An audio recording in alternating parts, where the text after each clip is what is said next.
What's with this awful food? And this house is so old and dirty. Julie barged into the room, saw some of the dishes I had prepared and set out, and hurled insults at me. I was so stunned by her behavior that I just stood there in silence. Seeing that I wasn't responding, she took it as an opportunity to continue her verbal assault. Her face was twisted with anger, and her eyes were filled with a mocking glare as she looked at me. Well, I guess this is what you get when you're living off of poor savings. The moment Julie uttered those words, Who do you think you are? Michael suddenly appeared and asked Julie, his wife, in a low voice. What? Julie spun around in shock. When she realized that it was her husband, Michael, standing there, her face instantly filled with panic, and she let out a short, high-pitched cry. As a result, the usually calm and gentle Michael completely lost his temper, and things began to move in a direction very different from what Julie had intended. It was truly a case of reaping what she had sown. My name is Catherine Smith, and I'm a 58-year-old homemaker. A year ago, I lost my husband, James, to illness, and now I live alone in the house filled with memories of our life together. I'm living a modest life, carefully managing the money I receive after his passing. Just a year ago, I never imagined I'd be living like this.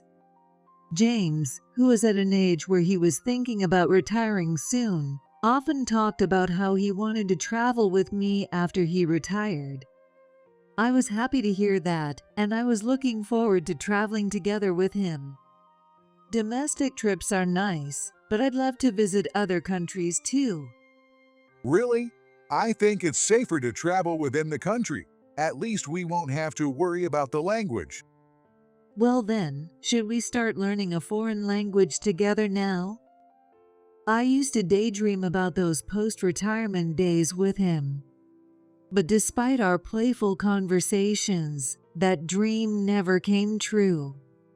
James, who was just about to retire, suddenly fell ill, and by the time he was admitted to the hospital, it was already too late. Despite his determined fight against the illness, James passed away 6 months after the diagnosis. I was devastated by his untimely death, but what supported me through that difficult time were our 2 sons. Both of them are over 30 now, married with children of their own.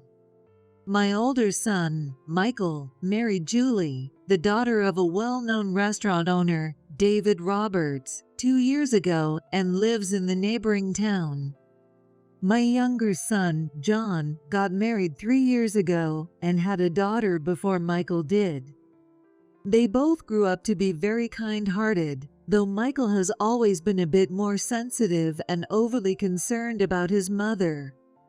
When Michael got married, I made it a point to tell him, "Thank you for always thinking of me, but from now on, you should put Julie, your wife, first." I understand, Mom, but hearing you say that to my face is a little sad. As Michael said this with tears in his eyes, John, who was beside him, laughed and said, It's true, Michael. You do tend to be a bit of a mama's boy, so you should watch out.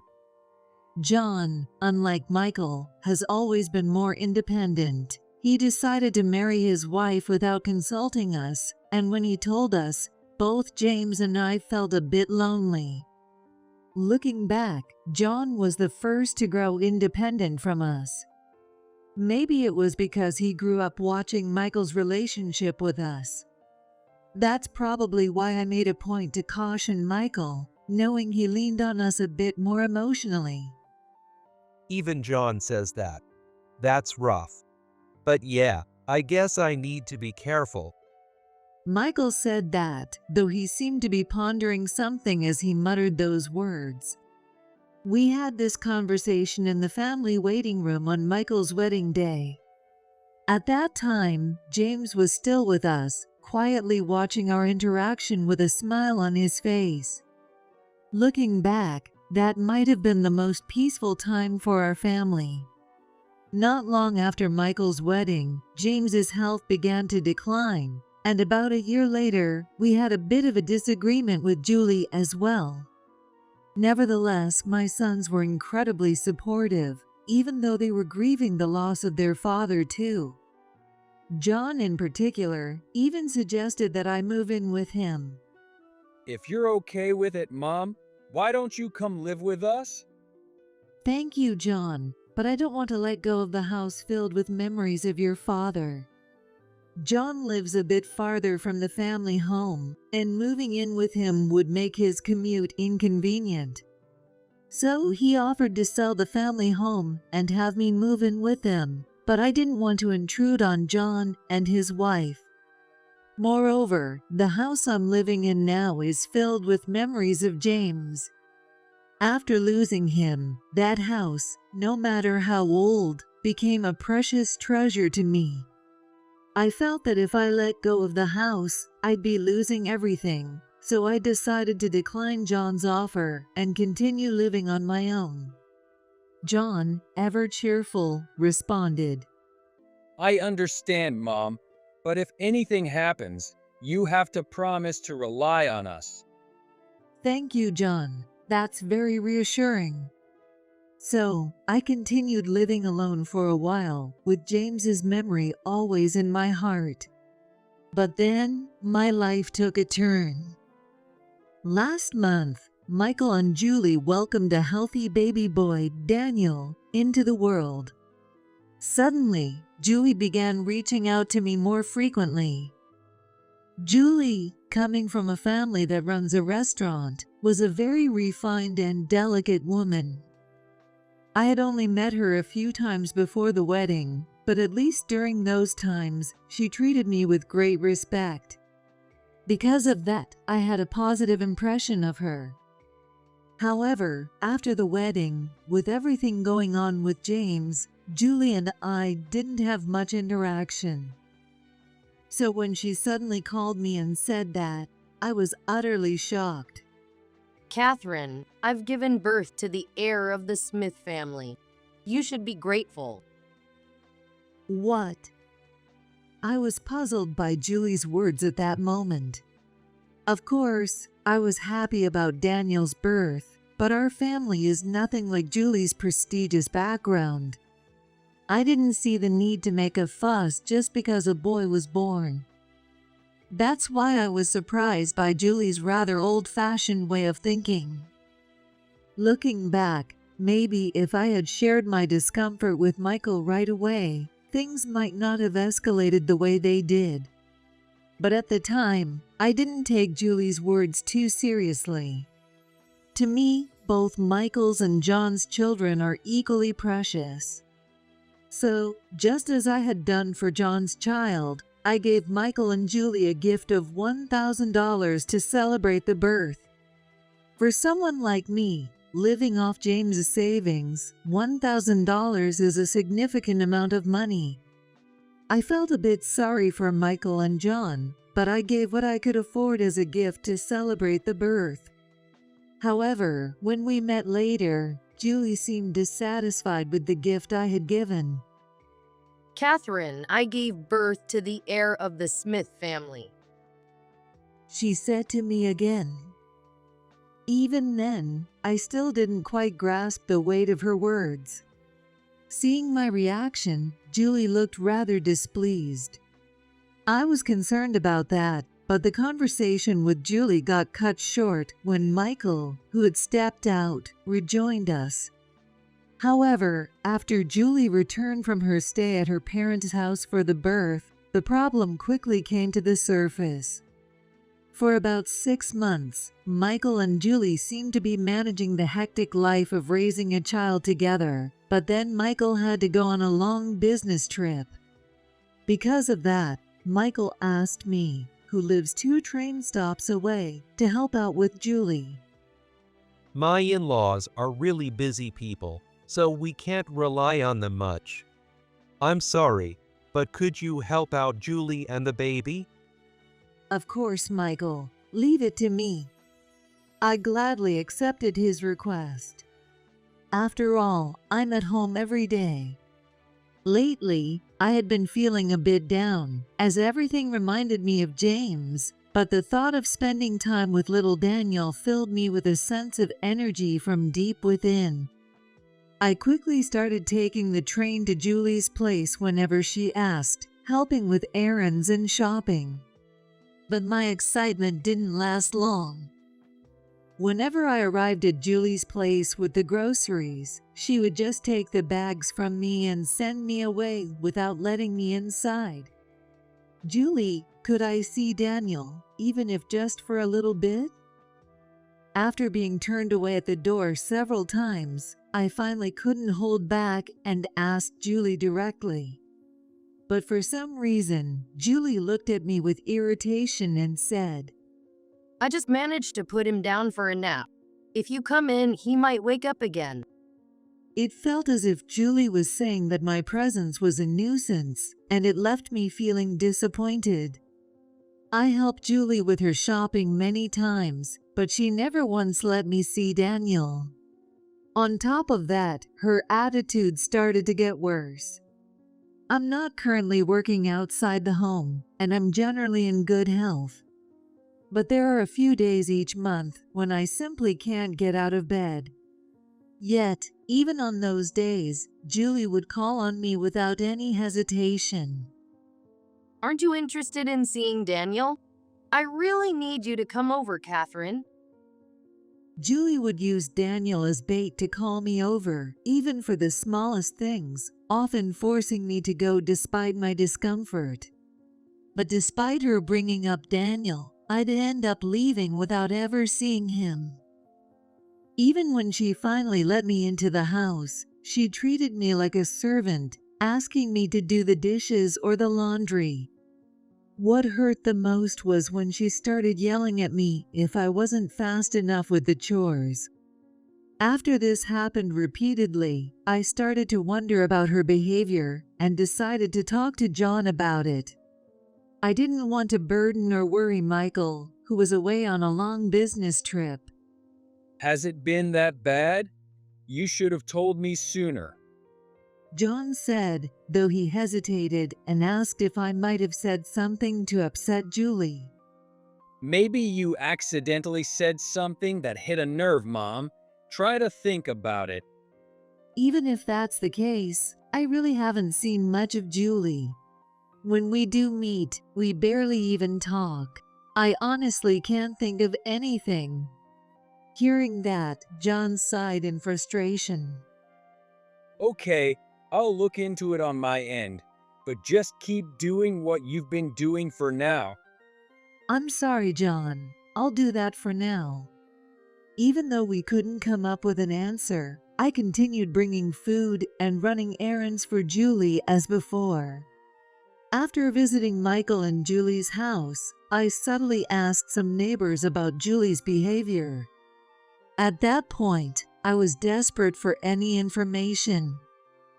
I found out that Julie regularly took Daniel out for walks. This made it clear that she was intentionally keeping Daniel away from me. Realizing this made me feel incredibly sad. I was at a loss, wondering how I could build a better relationship with Julie. If only James were here right now. James was always there to listen to me. Sometimes, he'd even point out my shortcomings. He was always there to help me find answers, and he was always on my side. Of course, John listens to me too, and he helps me find answers. But at the end of the day, John is still my child. It's not that he's unreliable, but I can't help feeling a bit insecure. Even though I know I shouldn't think like this, I can't help but wish that James were by my side. Just then, I received a call from John saying he had found out something about Julie. He even made a special trip to visit me and showed me Julie's social media account. Apparently, John's wife had discovered Julie's account. With John's help, I learned how to navigate it and access Julie's social media account. There, I saw posts about how Julie frequently took Daniel to visit and spend time with her parents. Seeing that, a wave of sadness suddenly overwhelmed me. John, I know I'm just her mother-in-law. I understand that she might not be too fond of me. Mom. But this is just too much. What did I ever do to deserve this? As I said that, my emotions suddenly overwhelmed me. Everything I had been holding in burst out at once. I'm her mother-in-law. I've tried to treat Julie like my own daughter. So why does she treat me like this? I knew there was no point in saying this to John, but I couldn't stop the words from coming out. All the loneliness and frustration that had been building up inside me spilled out, and before I knew it, I was crying. Seeing me like that, John's face twisted in anger. His expression was so much like James when he was angry that it took me by surprise. As he looked at me, John muttered under his breath, his voice filled with fury. I'm going to find out what's going on from Michael. With that, John immediately called Michael right there. We then decided to come up with a plan. A little while later, the anniversary of James's death arrived. Michael was going to return from his business trip just for the day, and everyone was set to gather at my house. In fact, today, thanks to John's suggestion, we were going to have a family discussion. Since everyone was coming together, I busied myself preparing a meal. Just then, Julie arrived with Daniel. It seemed to be his nap time, as he was sleeping soundly in Julie's arms. I couldn't help but stare at him, captivated by how adorable he was. Noticing my gaze, Julie quickly turned her body away, blocking me from seeing him. She then walked straight into the house without even greeting me. As I stood there, pained by her coldness, I suddenly heard her shrill voice from the other room. What's with this awful food? And this house is so old and dirty. Julie hurled those insults after looking at some of the dishes I had prepared and set out. I was so stunned by her behavior that I just stood there in silence. Seeing that I wasn't responding, she took it as an opportunity to continue her verbal assault. Her face was twisted with anger, and her eyes were filled with a mocking glare as she looked at me. Well, I guess this is what you get when you're living off of poor savings. The moment Julie uttered those words, Who do you think you are? Michael suddenly appeared and asked her in a low voice. What? Julie spun around in shock. When she saw Michael standing there, her face twisted in panic, and she let out a short, high-pitched cry. The truth was, Michael had returned from his business trip earlier than planned after John called him back. John had already told him about Julie's terrible behavior toward me. At first, Michael had been skeptical about what John and I had told him. But hearing Julie's words for himself, something clicked, and his usual gentle demeanor changed dramatically. As a result, the usually calm and gentle Michael completely lost his temper, and things began to move in a direction very different from what Julie had intended. I never thought you'd treat my mother like this. What on earth were you thinking when you said that? Explain yourself. Michael's harsh words made Julie's face flush bright red. What? She started it by mistreating me first. I've done nothing wrong. Julie's bold declaration left me completely bewildered, as I had no idea what she was talking about. Julie, I honestly have no idea what you're referring to. Did I do something so terrible to you? That was how I truly felt. When I nervously asked Julie about it, she responded in a condescending tone once again. Because, Catherine, you only gave me $1,000 as a gift for Daniel's birth. What? This time, it was my turn to be utterly shocked, my voice cracking with disbelief. Annoyed by my reaction, Julie snapped back at me in a sulky tone. I gave birth to the heir of the Smith family, yet you gave me the same amount as you did for John's child, and she's just a girl. That's nothing but discrimination, don't you think? Her voice was full of conviction, as if she truly believed she was being treated unfairly. Michael, exasperated by Julie's stubborn attitude, argued back. Heir, it doesn't matter whether the baby is a boy or a girl. What bothers me more is that you've been treating my mom so terribly because of that. That's what's truly unacceptable. Michael was furious. John, who had been quietly listening until now, also confronted Julie with an angry expression. Mom has been cutting back on her own expenses just to help you two out. How could you treat her so horribly?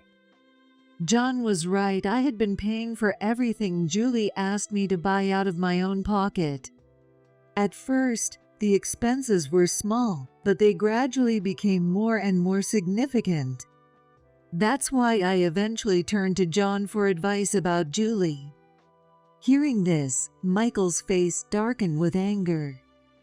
Then, in a voice louder than I'd ever heard from him, he shouted at Julie. Julie, what's going on here? Didn't I ask you to give Mom a thank you gift? Did you pocket the money? Answer me. Julie flinched at Michael's furious outburst, but kept her head down and said nothing. Michael stood there, breathing heavily, until he finally let out a long sigh and, in a voice as cold as ice, said to her, Julie, I can't do this anymore. We're getting a divorce. Julie's head snapped up at those words. But Michael refused to even look at her. A few days later, Michael and Julie met to discuss their divorce, and at Michael's request, I joined them. Julie's parents, Margaret and David, who had learned about the situation, were also present and offered me a sincere apology. We don't know how to express our regret. We're truly sorry for the great disrespect Julie has shown you, Catherine. David struggled to find the right words as he said that. The thing is, Julie's grandparents, meaning my parents, were extremely biased toward the firstborn son. Margaret and David explained that Julie's grandparents had always prioritized their eldest son and treated him as the heir, giving him special treatment. By the time we realized it, Julie had already absorbed their way of thinking completely. Margaret and David, along with Julie's brother, had tried to shield her from the grandparents' favoritism, but the damage had been done.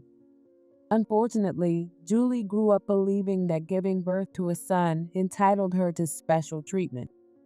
As I listened, I couldn't help but feel a pang of sympathy for Julie.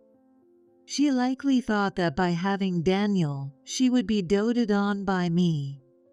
After all, she was the wife of the eldest son and had given birth to the heir. However, despite that, I, as the mother-in-law, treated both Michael and John's families equally. Julie must have felt her rights were being violated and reacted with anger. She then decided to treat me like a servant, as if to assert her importance. Now Julie sat there, utterly deflated and shrinking in her seat.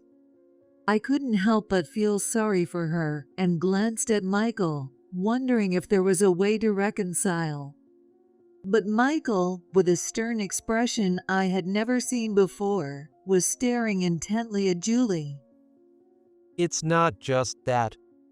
Michael pulled a thick envelope from his business bag as he said that. He took out several photos and silently laid them on the table. Julie's face turned pale as she quickly glanced at the photos. When I looked at the pictures, I saw Julie walking arm in arm with multiple men. I always trusted you, Julie, but it turns out you haven't changed at all. Then, Michael revealed something shocking to us. Apparently, Julie had a tendency to be unfaithful even when she was dating Michael. Because of that, they had discussed breaking up multiple times. However, each time, Julie apologized, and in the end, Michael always forgave her. When we got married, you swore you'd never cheat again, didn't you? Yes. Michael slowly questioned her, emphasizing each word, and Julie replied with her head down. Michael's investigation had uncovered that Julie had been unfaithful during his business trips, engaging in relationships with multiple men. To make matters worse, she lied to these men, claiming to be a single mother, and even received financial support from them. Upon hearing this, Margaret and David raised their voices in shock. So that's what it was. That's why you kept dropping Daniel off with us so often. It turned out that Julie had been making me do her housework, leaving Daniel with her parents, and then going out with these men. When I learned that fact, any sympathy I had for Julie disappeared instantly. But surely you must have had a substantial amount of money at your disposal. What did you spend it on? Actually, I lost it all in Forex trading. At Julie's words, Michael sighed in exasperation. You really are all over the place. That's enough. He handed Julie the divorce papers he had already signed as he said that. Reluctantly, Julie signed the papers as well. As she handed them back to Michael, she declared, But I'm not giving up custody of Daniel. Hearing this, Margaret and David immediately raised their voices in protest. Julie, what are you talking about? There's no way you can raise him on your own. Exactly. I don't know what you're thinking, but we're not going to help you anymore. Scolded harshly by her parents, Julie was on the verge of tears. David, looking at her coldly, then spoke with a heavy tone. Regardless, we're disowning you. From now on, you'll have to live on your own. With that, it was decided that Julie, burdened with debt, wouldn't be able to raise Daniel, and custody was awarded to Michael. Afterward, Julie was indeed cut off from her family and ended up deep in debt. Moreover, Julie was discovered to be married by the men she had been involved with, and they have sued her for fraud, demanding compensation. It was a rather unsatisfying conclusion, but it was the result of Julie's actions. In the end, it was a case of reaping what she had sown.